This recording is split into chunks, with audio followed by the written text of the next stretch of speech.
Welcome back. This is Daybreak, and thank you for staying with us. The hashtag on Twitter is Daybreak. The SMS code is 22422 at Citizen TV Kenya, at Ayub Abdikadir, and at Safin_Acheng. We discussed the security challenges in the northeastern part of the country.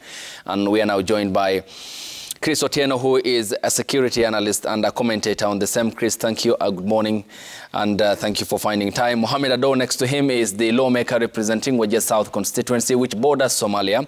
Thanks for your time, Mohamed. Mumina Bonaya is the woman MP representing Isiolo County. Thank you for your time, Mheshimiwa Mumina. And Abdul Haro is the lawmaker representing Mandera South constituency in Mandera County. We begin with the recent security meeting in the county of Wajir, where the leadership of the four counties of Wajir, Garissa, Mandera and Lamu had congregated to address the challenges faced by the region from the terror outfit Al-Shabaab. And here is what the host governor, Ahmed Abdullahi, said in the county of Wajir. Al-Shabaab presence and sightings are more than 60% of Mandera County. What that means is that we are no longer be able to go out of our headquarters to provide services to the people of our counties. That is the Mandera County Governor, Mohamed Ahmed Khalif, who talked about the presence of the terror group. And we also had the Wajir County Governor, who spoke on the same during the security meeting last week in Wajir County. 4 border counties are bordering Somalia, which is very unstable. And therefore, the infiltration of Al-Shabaab along our borderline is caused by the porous borders. Sasa sisi tumeamua kama leaders wa hizi area ambao tumepigwa sana. Tumesema sasa kama ni mwiba huko umetuchoma, sasa tuiname tuutoe ndo tuendelee na safari. And the regional commissioner there and the lawmaker representing Lamu East, Ruwaida Mohamed Obo. Gentlemen and a lady, your time is all appreciated. Beginning with you first, Mohamed, and of course you will tell us more about the perspective of being the Al Jazeera senior correspondent when you had your stint at the Doha-based media organization and covered the region extensively, from the challenges this poses to the larger Horn of Africa region. But what was the main intention of the meeting that you attended in Wajir County, and what were some of the specifications that you looked into, and have you identified the challenges to address the problem by the terror outfit in northeastern Kenya? Well, thank you, Ayub. This was a meeting of the leadership, the political leadership from the counties that have so far been affected by the activities of the Al-Shabaab militants and the attacks that we've been seeing on the major roads, particularly those near the border areas. And we also had representatives of security agencies as well as the provincial administration present at the meeting. And we all came together for the first time to try and chart out a way to work together in the attempts to combat Al-Shabaab. It was a great meeting. So many ideas were fronted. Okay. Unfortunately, I can't share most of them with you here. And I think we are now more than ever ready, both as the political leadership and as the different government agencies that are charged with the responsibility of securing not just our borders, but also wherever our people live. And I believe we're ready. And we have everything it takes to ensure that we combat these people who are not meaning any good for our people and country. And we came up with a lot of, and I'm sure my brother Abdul Haro was there as well, present, and also contributed to the meeting. We discussed a range of things that could either exacerbate the situation as is, or could ease the security situation from where it is right now. Okay.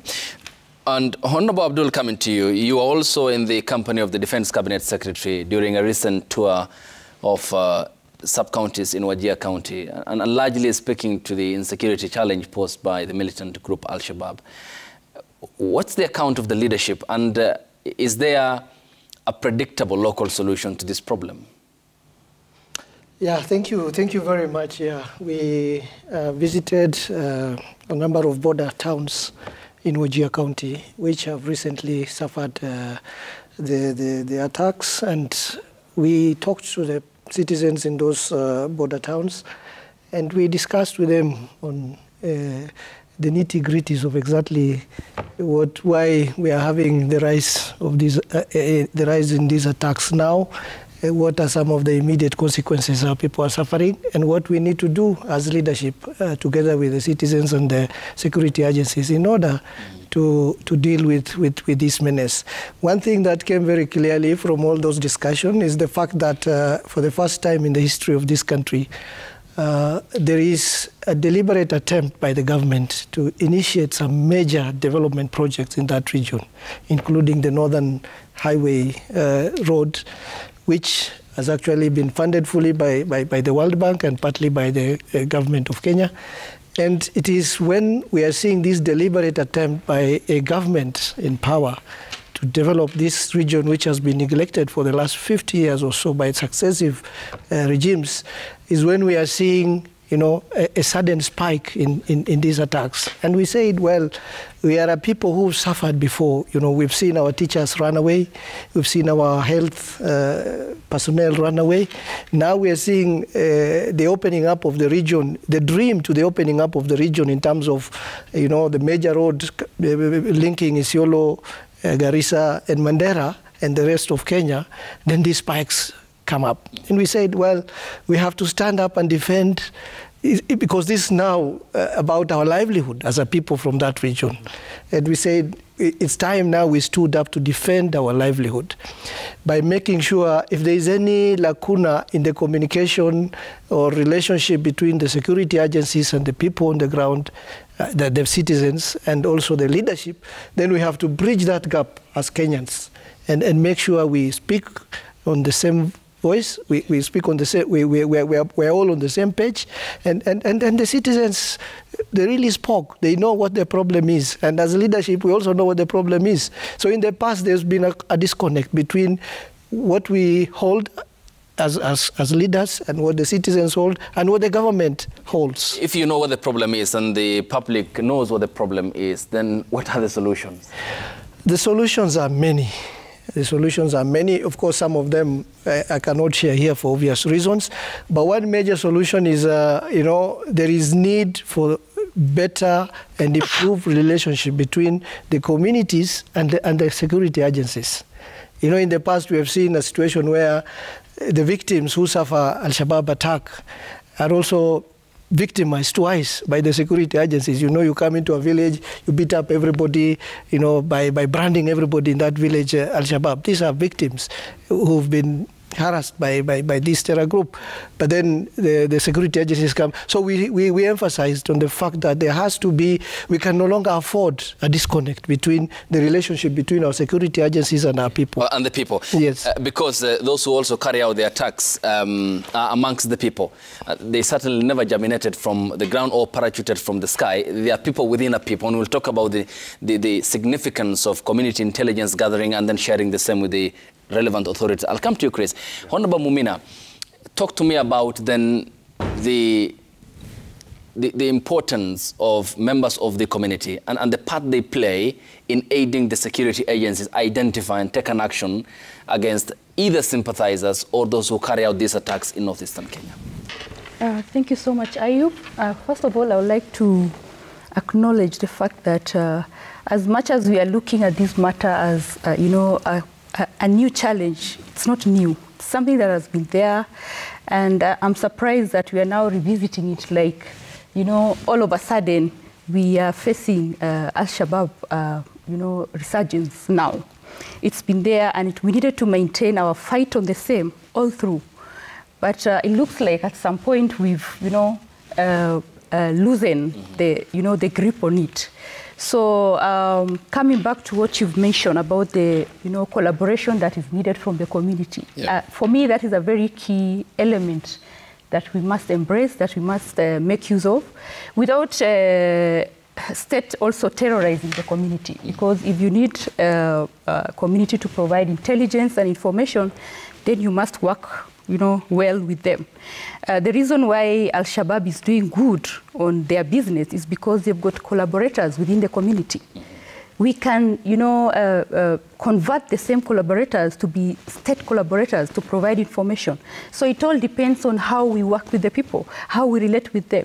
We should not move from a point where we have Al-Shabaab terrorism and then state terrorism is coming in to do the same level of harm to the community. So it's a balance that we need to strike. I have an experience from my county where the communities have, collaborated very well with the security agency, not to give way for the Al-Shabaab to come through Isiolo County. Okay. They could have done that, but we've been able to provide information to the government. So I think the same needs to be emulated on the other side, and we should not let these people be doing business within us, and we also cover them, because at the end of the day, we'll all be affected by that. Mm-hmm. Chris, it's 12 years since Kenya first deployed boots in Somalia as part of the Operation Linda Inchi to fight the outfit in largely southern part of Somalia. And whilst the military approach seemed to be playing its needed part, domestic problems and the spillover effects of that appears to be very evident with regards to the magnitude of attacks carried out by the terror group here in the country. I mean, what then needs to be done on the home front? Clearly, there's a challenge in containing homegrown terrorists who aid with attacks, and there are people who go to universities who are graduates, and it seems to be that the government is fighting a persuasion war in ensuring that these people are not tapped into by the terror outfit, even as the military approach seems to be paying off on the other end. Thank you very much, and I want to thank the honourable members for what they have said. It's really true that approaching this menace requires a lot of collaboration, because we are saying that what enables the thriving of terrorism are a number of factors, one of them being either instability, and the other being a pervasive ideology and radicalization. If we are able to put in place structures that can really promote the positive areas of approaching these main causes of terrorism, then I say we be able to have a nip on the knob, on the knob of this menace. And like Chizebuli said, and the honorable member said, we are from a history, and this history is of where we don't have economic liberalization of this particular region. Also, educational capabilities, academic capabilities.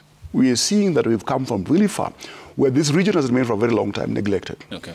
And that has contributed, considering the fact that we are about 638 or 39 kilometers of stretch with the porous Somali, with the country next side, which is the domicile area of Al-Shabaab. Then we are saying the ease of them crossing over and the ease of our citizens crossing over for radicalization is something that we really need to have and really need to take into real consideration. I am happy, if you see us developing, and the nation has been developing, we can now speak of representation of that region. Yeah, that I sit right here with ourselves. And that means if we go on and develop that relationship between the national authorities, the leaders, and the common Mwananchi, or the occupants of that area, then we are saying that we'll be strategically approaching the eradication of this menace.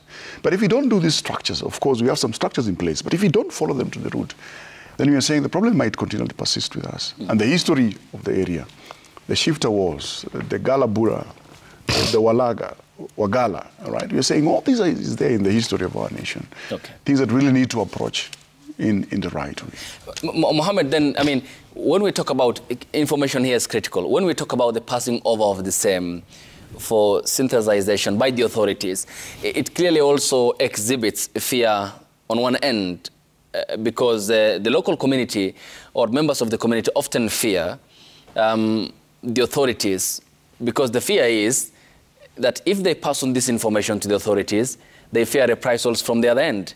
If they withhold that information, they also fear reprisal from the government's end. They seem to be then sandwiched between the terror outfit and the government agencies. I mean, how can they be best persuaded to come forth with that information? And has the national government, in your view, as a leader from the region, provided the guarantees and the assurances that such people who pass on this critical information will be protected? Well, there might be these assurances, Ayub, but the issue is there enough confidence within the society? And that is where my trip, our trip with the Defense Secretary, Honorable Abdul Kore, and I and my other colleagues who went on that trip to 4 different flashpoint areas. And these attacks by Al-Shabaab was all about a couple of weeks ago. And here, it is very essential to look back at the history of this region, a region that has had upheavals in the past, banditry and all kinds of activities because of the porous border between Somalia and Kenya, and also the war on the other side spilling over into Kenya.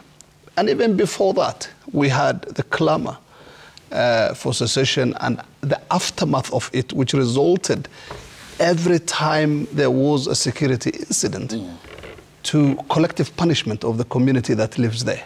And that has really affected relations between security forces and the people. Whereas the people had for a long time not taken the security forces as people who were there to protect them, but rather people who were there to punish them at the, earliest opportunity. We've had massacres, Wagala massacre, Garissa massacre, Malkamari massacre in Mandera, and these massacres are still etched in the memory of the people of that region. So putting into consideration that past, that very violent past between the security forces and the people, it becomes very difficult for people to volunteer information and intelligence. And it's not just the past, it's also the present. Every time there's a small demonstration, you see the number of people dying, falling at the bullets of the police whenever they are trying to control those riots and demonstrations. So the disconnect is still there. It's up to us, the political leadership, as well as government officials, to deal with trying to manage it. At the top, it's well taken care of now. Almost every person in Northeastern sees people from the region holding very crucial dockets in the security sector. That is taken care of. Now, what needs to be taken care of is at the grassroots. And a very interesting detail I have observed is, while the special forces, the military, the civilian forces, the National Police Reservists have had very good successes in combating these people, the police force has been almost redundant. They do not feature because they're still continuing, those roadblocks that you see, the arbitrary locking up of people, still, people being beaten up at the, least excuse and the earliest opportunity. Now, we still have a lingering effect of not just the past, but the current way in which, for example, the police force is dealing with the people. You mean roadblocks mounted on the roads? On the roads, people being asked for ID cards. Within the counties or heading to Nairobi? Within the counties and also leading to Nairobi. And sometimes you see a bus parked 1 kilometer away, and where they have to get down from the bus, go to the police, bribes get exchanged, and all kinds of things. So what then the effects are there. What then, Mohammed, if the government has intelligence on that bus or aboard that bus, a wanted suspect, for example, courtesy of that sharing of information, or even explosives that might deter national security, because there are instances also reported by the authorities of vehicles coming from that end of the country. And this is largely applies across the countries that share the same border with Somalia, of suspects who have been arrested and arraigned in court, and evidence produced in court found to have been met the threshold. For example, in the case of the gentleman who wanted to carry out attack on KICC, and he applied, even did a recce of the path between Marsabit, Isiolo up to Nairobi. I mean, in such instance, doesn't the government have justification to do a check? No. Mounting checkpoints and carrying out security patrols and doing all the stuff that they have to do is one thing. How they do it is another thing altogether. That's what I'm talking about. The public relations. That is what I'm referring to. I think what Mheshimiwa is trying to put across is that in this war, we need state presence. More often, there's that lapse because there are no state presence. But we also demand to have state presence in a positive way. If it's about collecting intelligence, do it positively without, terrorizing the locals and the community members. It's about checking on, anything. Do it in a positive way without making it look like you are tormenting them. So that's all they're asking for, because the moment you do that, then people step back. And it becomes a war by the state. Yes. No collaboration from the community side. And dignity is what we're talking about. And yet you need community to be involved to be able to succeed in this war. Yes, Chris, I'll come to you, Honorable Haro. Yeah. I want to mention something that probably could be a disconnect. We are saying that these people who commit these offenses, these violent crimes, are not people who are distinctly set themselves out from the community. No, they blend. Sometimes they're the normal people that we live with. Now, when it comes that we have actionable intelligence, that this thing is present in a particular area, then we need to go over as a government or a security force to make sure that our duty and responsibility in enshrining the Constitution or protecting the nation is well done. But I would agree at some point in how this is carried out. There are some exaggerations, but at the same time, it becomes important to make sure that you get that intelligence from the source and make it actionable. Okay, yes, Honorable Haro, you had a point? Yeah, I think I had a point. I agree with Honorable Ado that we have no problem at all with police mounting those security checkpoints. But the how is the question. For example, you will see in Garissa, the police will mount roadblocks from 6 a.m. in the morning to 6 p.m. in the evening. Collect bribes throughout the day, and then at night when their security is required most, they vanished in the thin air. So what sort of roadblocks are those, But I agree there are certain, intelligence information which public are sharing, like, for example, which happened in Tarbaj and Wajir recently. A bus was stopped at a road checkpoint, and a number of ammunition were recovered from the bus. Those type of efforts are very, very much welcome. But I'll also add that nowadays, and this is also a conversation we had in Wajir, the security agencies admitted that they are not short of intelligence. The public is sharing a lot of intelligence these days. The problem is the action, The action is the main question.